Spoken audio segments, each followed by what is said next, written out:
I always say just be Gandhi. Be the change you want to see in the world, right? If you want people to be open and honest, you got to be open and honest, okay? You want people to be accountable, you better be accountable. You want people to care, you better care, right? And they have to sense that it's not self-centric. You've got to stay true to yourself, okay? And just be that example. It may not be rewarded right away, but people over time, they'll sense it. They'll know. All right, I am glad to be here. We have got an amazing episode today. Our guest today is the Blue Angels Squadron Operations Officer, John Gucci Foley. You're going to be blown away with this episode. You're going to love to watch this one on our Second in Command podcast YouTube channel too. For nearly 20 years, John was a commander in the U.S. Navy, became a naval aviator. He was selected to be in the Blue Angels, became their operations officer, lead solo pilot, where he had to consistently perform at extremely high stakes environment, flying 500 miles an hour in formations nearly 18 inches apart. John has actually been in the movie Top Gun. He's in the IMAX movie that came out. Unbelievable lessons around leadership, around teams, around mindset.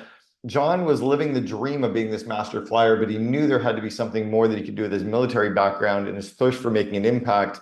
So he decided to get his master's at Stanford University, had his mind blown by the possibilities in business and entrepreneurship. He's worked as a VC, worked in private business and worked in consulting. I'm not going to say any more about John. You're going to want to listen to this entire episode. You'll want to share this one. Super big honor to have somebody from the Blue Angels, let alone someone who led the Blue Angels, on the Second in Command podcast. We'll see you on the inside. So John, welcome to the Second in Command podcast. Hey, Cameron, I'm glad to be here. And my hope is those words will take on a deeper meaning for everybody here soon. I'm looking forward to it. John, I have been enamored, as I'm sure have certainly most Americans, but I'm speaking as a Canadian.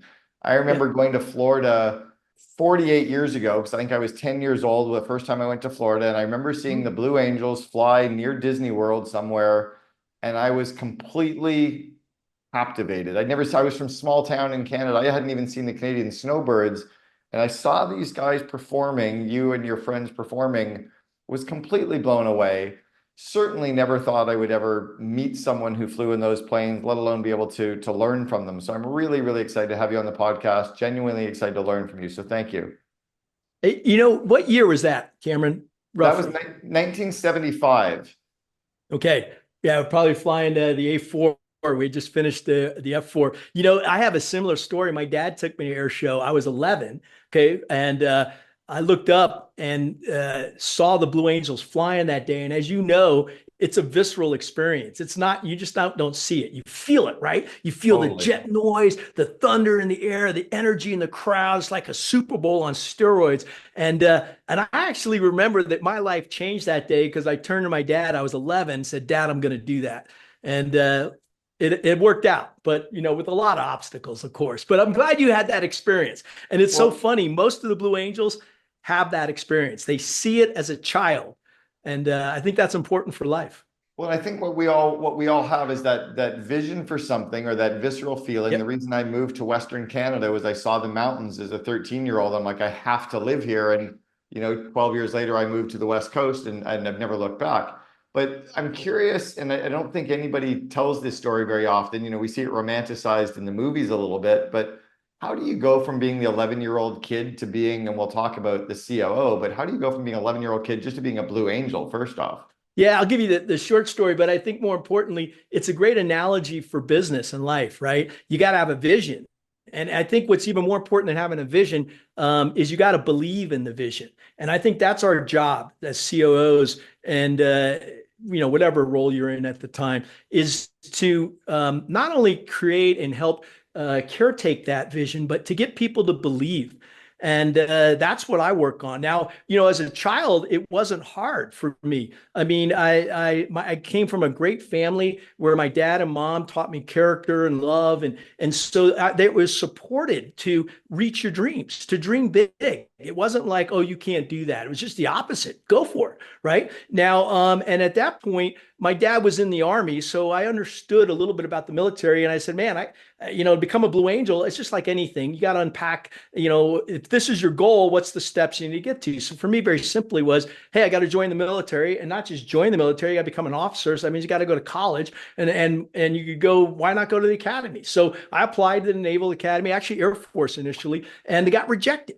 They said I was not physically qualified. Surprised the hell out of me, right? And it's like anything in life, come up with plan B. And my plan B was, go to Colorado, play football, have fun for a year, but don't give up on the dream just because some medical doctor said I had too much protein in my urine, something stupid like that. And so I went through a waiver process and did get accepted. And so anyhow, you go to the academies. Now, once you go to the academies, you're not guaranteed to fly. I mean, you could go be on subs or ships. So you do your best you can, played football, just enjoyed life, but never gave up on the dream of, man, do I get a shot? Now, I got to be honest with you, Cameron, I graduated in half of the class that allows the other half to be called the top. Okay. So I wasn't the smartest guy there, but once I got my shot, and this is what's cool about the Navy, is you start from scratch. It doesn't matter what your grades are. You're going to go through a pilot training, and I just had the passion, and worked hard. And so you just work your way up. First thing, get jets, then start flying jets off aircraft carriers. Then I flew in the movie Top Gun. Then I became an instructor pilot. And the bottom line is, I never let the dream of being a Blue Angel go, but I realized, it's going to take a while, and there's certain hoops I got to get through. And bottom line is, Blue Angels, we select our pilots around the 10 to 15-year mark of experience. So think of VP in a company, and if you're in that pool, you got to apply. And the big thing about the application is not all the written crap, which of course we all do. It's you got to go meet the team, and they expect you to come to them. All right, if you want to be here, you got to show up, right? And so I would show up. I would take my jet on the weekend, go fly to the air show, and you get to sit in on the briefs, not the debriefs, which are significant. And they get to know you, and you get to know them. Bottom line is, the Blues pick our own replacements. It's like being in a small company. You get to pick the people you want to be with. And I was fortunate enough to get selected, and then my life changed, because the Blue Angel culture is so amazing, even so stronger than, Top Gun or the Navy SEALs. The Blue Angel culture is a culture of excellence, but caring, a culture of glad to be here. That's interesting. I'm so glad to be here. You said something on the brief and debrief, and I need to know if this is true. We had a saying above every whiteboard at our office, at the head office for 1-800-GOT-JUNK, and we put a big saying above the whiteboards that said, plan, brief, execute, debrief. Nice. Is that the mantra from the Air Force or the Navy, or have you seen, or did we make that up in our own mind? Yeah. That's pretty standard. I'm glad you had it, right? I mean, I remember strategic management theory at Stanford. So I went to Stanford Business School after the Blue Angels, and I remember, just what you said. There's all these models, right? I remember the vision, plan, execute, feedback loop. That's the one that I remember. But same thing, plan. Brief is different than planning, right? Brief is preparation. It's getting your mindset. And so that's a standard, model. Here's what I've done. I wrote a book called Fearless Success, and it took me 20 years to unpack. Here's what happened, Cameron. I just lived it, right? I lived it in the military. And then I went to Stanford Business School. Then I was working in VC in Silicon Valley right around 2000. And we all know what happened not too shortly after that, right? And so I'm in that epic center. And, I really didn't understand what was working. And I don't think a lot of people did, right? But after the bust of that internet bubble, I went, okay, wait a minute. How come some people outperform others no matter what the circumstance? How come some teams consistently can be the best? How come some organizations, no matter what the economy, what the interest rates are, whatever's being thrown at you, they're the best? Well. Yeah. And so, you know what? For the last 2 decades, Cameron, that's been my passion. I got out of VC and I said, I'm going to go in the real world and work with these companies and try to figure that out. I mean, there's no one answer, but I can tell you this, after working with, 2,000 companies now, that it's pretty basic. There's the fundamentals. That's not going to get you to what I'm talking about. It's all about mindset. See, the people who have the right mindset can that overcome. Now I still use that model that you had, but instead of calling it vision, I call it beliefs, because I think beliefs are way more important, right? And that's our job as leaders, is to get people to believe. That's what you ask of your families. That's what you ask your customers, is to believe in you, right? Then I put in the cadence of execution. Now, my cadence of execution is a brief, center point debrief. A little nuance here. So brief is, before we went flying, we got our minds aligned. We got the team aligned. So it's about connect, align, commit, right? Then the center point is just, well, what are we doing, right? Is it a strategic center point, a tactical center point? You got to be aligned on the right thing. But the magic is in the debrief. Now, the other piece of that model is the execution piece you mentioned. And I think about trust when I think about execution. I go, okay, if I can increase trust, now I can increase execution. And the magic is in the debrief. The Blue Angels debrief better and different than any other team in the world. We do it better than the Navy SEALs. We do it better than Top Gun. We do it way better than any company I've ever worked at. And it's the reason that the Blue Angels can fly closer together and lower to the ground than any other team in the world consistently, with half the pilots being new every year and a third of my support crew being new every year. So you talk about the trust part and the mindset. I think the trust has got to be almost next level when you are flying that close to each other.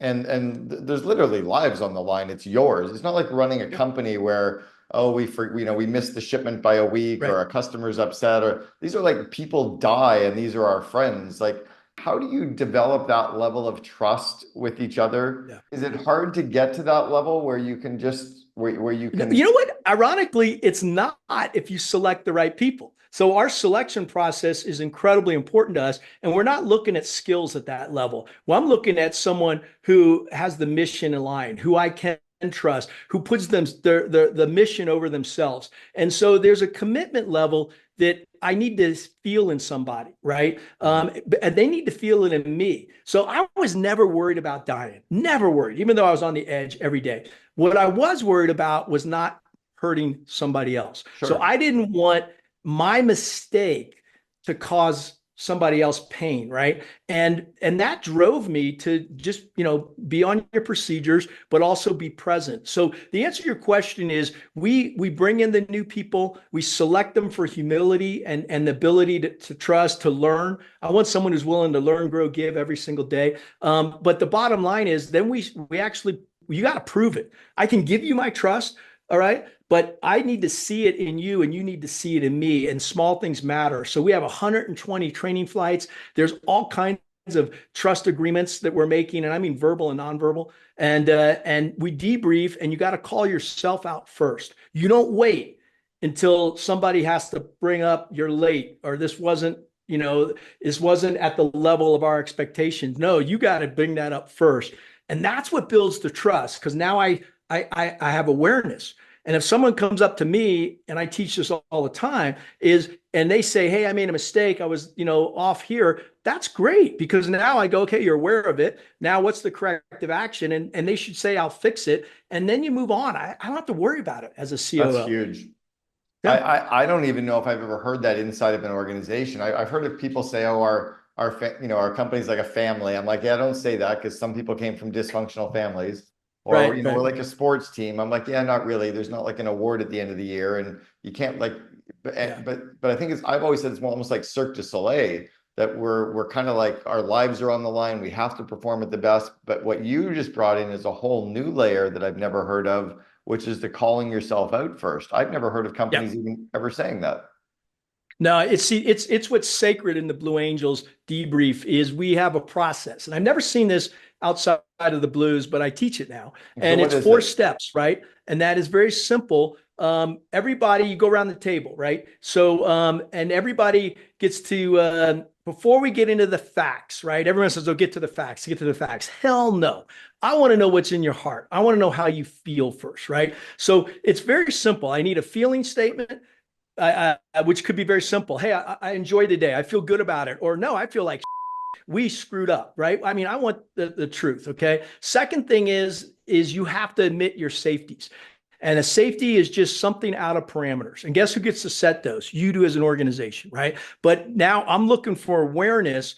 Am I in or out of parameters? But I'm evaluating myself first, not pointing the finger at anybody else. Third thing is you got to acknowledge people, right? This is a leadership moment. This is the moment to acknowledge somebody or what's going well. And then the fourth step, it's so simple, but it's so powerful, is you physically say, glad to be here. And I got to tell you, when you're in a room of people and people are saying glad to be here, and they mean it, right? It's not a statement. All right. You feel it. And also neuroscience proves this. I've done a lot of studies with neuroscience now that you're changing the way you see the world. And so the idea is four steps. I'll give you want to practice it real quick? You and I can do it right now. Sure. You want to try? Yeah, go for it. Okay. So you got to pick something to debrief. So let's say this podcast. All right. So, just that's what we're talking about. Right. So I'll start. I'll say, hey, Cameron, I'm excited, man. I'm really excited to be here. I'm grateful for the opportunity. I know you got a big audience. I hope something I say can make a difference in someone else's life. Safety. Am I as prepared as I could be? Not really. I read your all the stuff you guys sent me, but I actually signed on a minute prior. That's it, and I'm winging it, right? Because but I'm okay with that. All right, but I'll fix it. I can be better prepared next time. I do want to acknowledge your team, though. Your team was good, man. They gave me the information I needed, so I just needed to show up, and I'm glad to be here. Over to you. I love it.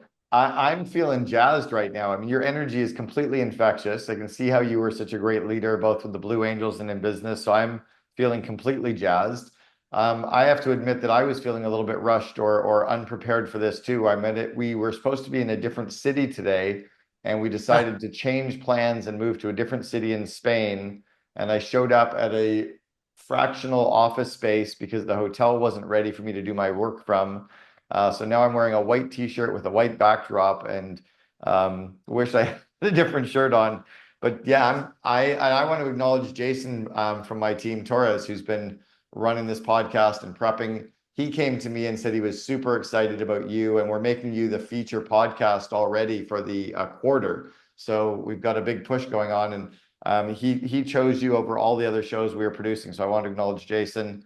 And then, yeah, I'm glad to be here, man. This is pretty cool stuff. I'm glad to learn from you. I'm inspired. I'm excited. So thank you. All right. So how'd that feel? First off, what was your experience like?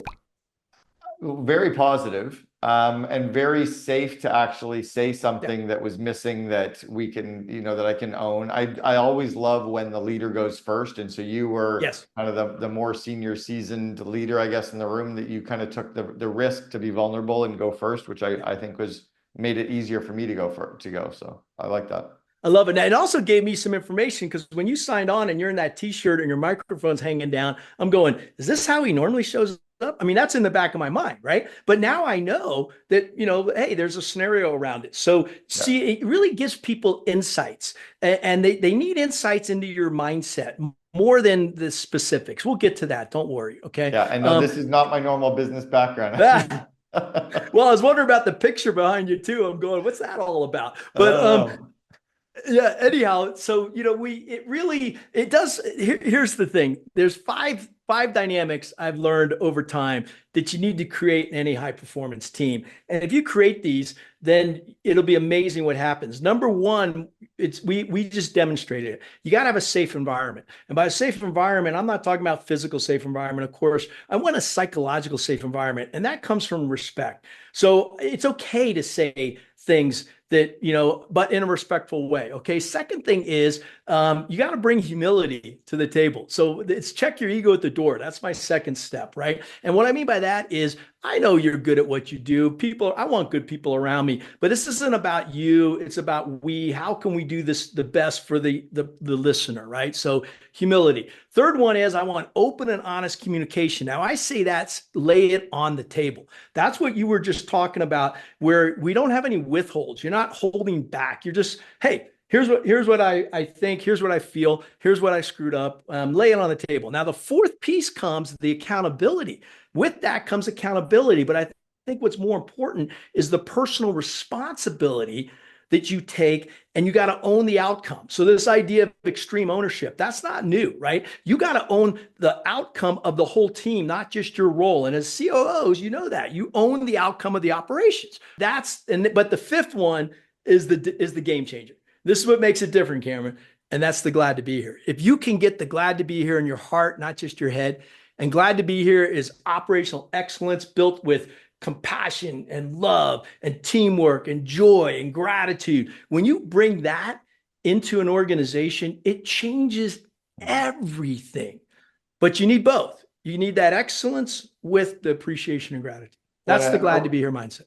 a really close friend of mine and somebody who I've shared the stage with forever and a day, friends for 25 years, has always said that the CEO's title should stand for Chief Energizing Officer.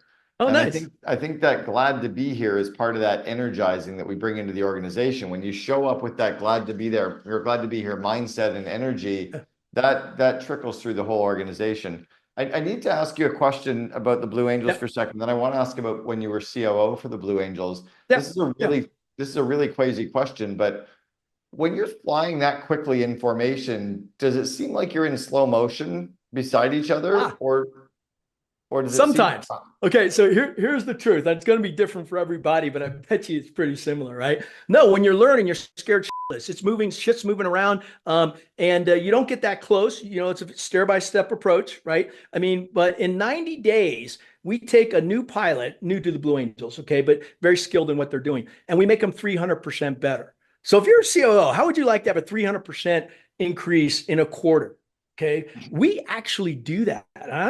I mean, every year with new people, right? It's a process, right? 120 training flights, you bring them in, you build them up. You have this debrief and this cadence of execution we're talking about, but it really accelerates people's learning curves. And are you scared shitless when you're like, does it feel fast? No. So it changes. Here's what it is. When you're first learning, I can fly at 10 feet, no problem. Okay. That's what the military's taught me, right? But if I'm going to go to 3 feet, that's a different experience. So number one, somebody has to show me that. So you sit in the back seat the first time and you observe it, right? And you go, okay. And then you have a process. But here's the bottom line is the difference. Like when I'm learning and I'm at 3 feet and I'm moving around, maybe let's say a foot. Okay. I feel like I'm moving a lot, right? And it's only a foot, but that's a lot. All right. And then you get better and you get calm. Now, once we're able to, we move it in and we go to 18 inches and then we get into 12 inches. And if you've seen the documentary that's out there, the IMAX film on the Blue Angels, we were part of that filming. You'll see what it feels like to be at that. So what's interesting is you never are comfortable. If you're comfortable, you're in the wrong place. Okay. Wow. Because complacency is going to set in. All right. The times that I made my biggest almost mistakes, and actually mistakes, I've hit my wingman before, was I got too comfortable doing something I shouldn't be comfortable with. Okay. So complacency kills. All right. But here's the key. You have to get out of fear. So I'm scared, but I'm not afraid. That's a big difference. So if I'm scared all the time, that's good, man. I'm aware. Okay. I know what's going on. Is the weather changing? Where's my safety? What's going on with my teammates? Did they just have a problem with their wife or spouse? I mean, we know all these things, right? And so we're aware of it. But what's really gets cool, it's actually magical when you become one, not only with the airplane, you become one with your teammates. And all 6 of us are flying as one, and you don't even have to say anything. Yes, we have communication. Yes, we have processes, but you're in this state, and that's when things slow down, man. I mean, I've been in those states, and what happens is your mind speeds up. Now, what's hard is to stay in that state because something happens, you get turbulence, and you're bumped out of it, and you just go back to being scared again. Yeah. So when you're working with organizations, coaching companies, or consulting with companies, how do you try to bring some of those mindsets into the organization at the leadership team level? How do you get them to operate with that same level of intensity and focus and afraid but not scared, not getting complacent? Well, we're doing it right now. Usually what we do first is we got to paint the picture. So anybody, not me, you got to, as a COO, you got to paint the picture of what excellence looks like. Okay. So I do that through the video. I'll do a keynote. We'll go in and we'll show, I'll use the Blue Angel metaphor of a high performance team. And then we break it down into some of the processes and things we're talking about. Right. But I think you have to show people first, what does it look like? Okay. More importantly, you got to inspire somebody. So as a CEO, I like your comment, is it's about inspiring somebody. Okay. To me, that's breathing life into. Now, I need a COO. And by the way, I have one on my team. He was my Top Gun graduate, was my roommate. All right. Now he's operations. He's way better at me at operations. Yes, I was the operational leader, officer of the Blue Angels, and I can talk about that, but I struggled. It was hard for me. I mean, and it's not. He's got these skills where it's just better. So I want to have the right team around me, and we can go more into it. But you got to inspire first.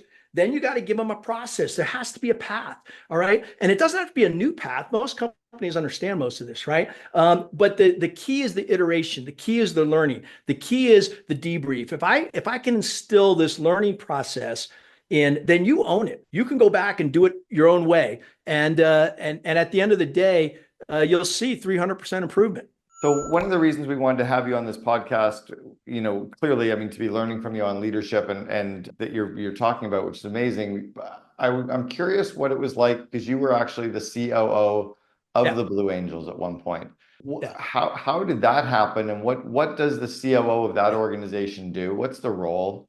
So in the Navy, we call them operations officer, and that's a COO. In the military, you would call the commanding officer, not CEO. You call him commanding officer, CO. So the bottom line is you got to work your way up. So the way it works on the Blue Angels, but really in the Navy anywhere, is you become a pilot, you get certain roles, and then eventually you get what they call a department head. And there's 4 departments in most fighter squadrons. You got operations, which is the most important. Second is maintenance. Okay, that's all the gear. Third is admin, and fourth is safety. Right. So you end up spending time in these different roles.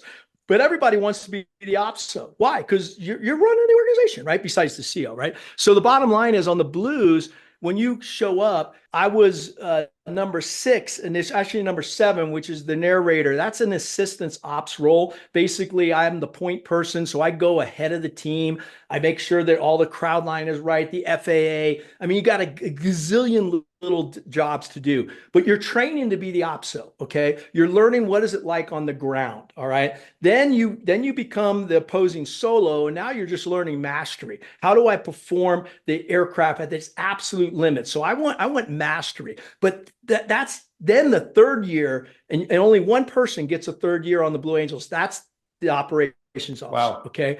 And you're also the lead solo pilot. So it's really interesting is your job is still to fly, but you have to teach your replacement. Okay. We have a succession planning, and then you are in charge of all the most visible squadron in the Navy. I mean, we went over to Moscow in '92. I have to get all the flight clearances. You're in charge of, maintenance reports up to you. Everybody reports up to you. Crazy. So you not only you got to be the top of your game flying these things 18 inches apart. The top of the game. The top of the game. You're at the very edge every single day. And that's what's really hard. I just got goosebumps, but it's fun, right? Because you're like a player coach. You're in the game. All right. And that's why it gets hard, because flying at that point, I could do. The ops job was hard. Okay. There's so many things, and being able to compartmentalize what's important, what can I deal with now, what can I hand down to my people, because I can't do it all, right? That's where I actually struggled. I don't think I was the best OPSO, but it all worked out. You learn from it, right? And here's the thing. I was a lieutenant, so I'm junior. All right. Normally you need to be a lieutenant commander or commander to be in that role. And I got thrown into the role because I was just fortunate. I got picked early. So I am the most junior person in the most second most senior job in the most visible squadron of the Navy. It's crazy they gave me that responsibility. Well, and my guess is you also were a strong leader. So as a Canadian, that's pretty interesting is we don't know people who have ever been in the Navy or Army or like Canadians, like our Navy's like a couple of rowboats and a sailboat. Like in our Army's a couple of guys with shotguns out duck hunting. Like, so we don't. But your Air Force has F-18s, because I've trained some of your guys, and they're really good. And a couple of microlight planes too. Like, it's small, so we don't. We don't grow up around knowing people who have been in the military in Canada. There's 10 times per population in the U.S. and 10 times as many. So we don't grow up knowing people who have ever served. So there was always a bias that I had that the guys in the military were just out there, training and being told what to do. And then I bumped into an organization a few years ago called the Special Operators Training Fund or Transition Foundation. Have you heard of them? No, They but I love it. they Sounds take good. people out of the military that were in Yep. senior operations roles and Yep. train them to be COOs of companies all over North America. And I Perfect. was like, once I started to meet some of these people, I was blown away by the level that people in ops in the military, Navy, like need to operate at. So do they train you in that stuff? Do you just do you learn it by being It's a around little it? both. Yeah, it's a little both. You really learn from operational experience, right? So, but there's leadership training. There's all this training that the military does. Here's what I noticed is, people who select to go in the military, have a purpose higher than self. See, let's get down to the nitnoid. If all you're thinking about is yourself, you ain't gonna make it, right? Because and you're forced into thinking beyond yourself, not being self-centric. Now you have to you got to become a master of whatever you're doing, but that's not enough, right? And so anyhow, there is training, but it's on the job training. When I was young, I was 23 years old. I'm flying jets off aircraft carriers, but I'm commanding. I'm in charge of 100 people, right? And so and they're older than me. They're smarter than me as far as the job's concerned. And you got to care. So what you're really building, here's what's really unique is it's not so much the discipline and the operations. I mean, of course we train into that. What I think the unique and sets people apart is the compassion. Can you build the heart? Right? Can you really care about the people around you? Can you think of others, not just yourself? And the military teaches you that because it's life or death. They don't, it's like, hey, and actually life and death makes it easy. When your decisions become so clear, right? It's really easy. Well, I saw a movie years ago called Taps, and I remember Timothy Hutton's father in the movie, I can't remember who his name was, said to Timothy, who was like the head cadet, he said, the men will respect the title, but they need to respect the man. And I feel Yeah. like in the military, they'll respect the title, but they need to respect you as the human being as well. What are some of the big lessons you would bring into business then today? Like around that, Yeah. around leadership, around leading others, around leading yourself? Yeah, it's very simple. It's just be Gandhi. I always say just be Gandhi. Be the change you want to see in the world, right? So if you want people to be open and honest, you got to be open and honest, okay? You want people to be accountable, you better be accountable. You want people to care, you better care, right? And they have to sense that it's not self-centric, right? People, you can smell it in a heartbeat. And I've been around them, people, that are in it for themselves, right? And man, I just don't want those people around me. Now, guess what? Some of them are there, and then you don't. Here's what I've found is you've got to stay true to yourself, okay?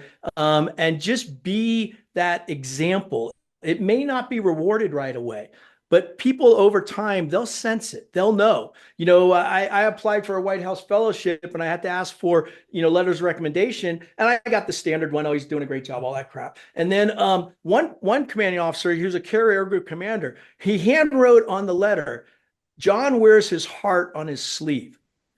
And then he said, sometimes that gets him in trouble. Mm. But you always know where he's coming from. And I think that has been a superpower for me.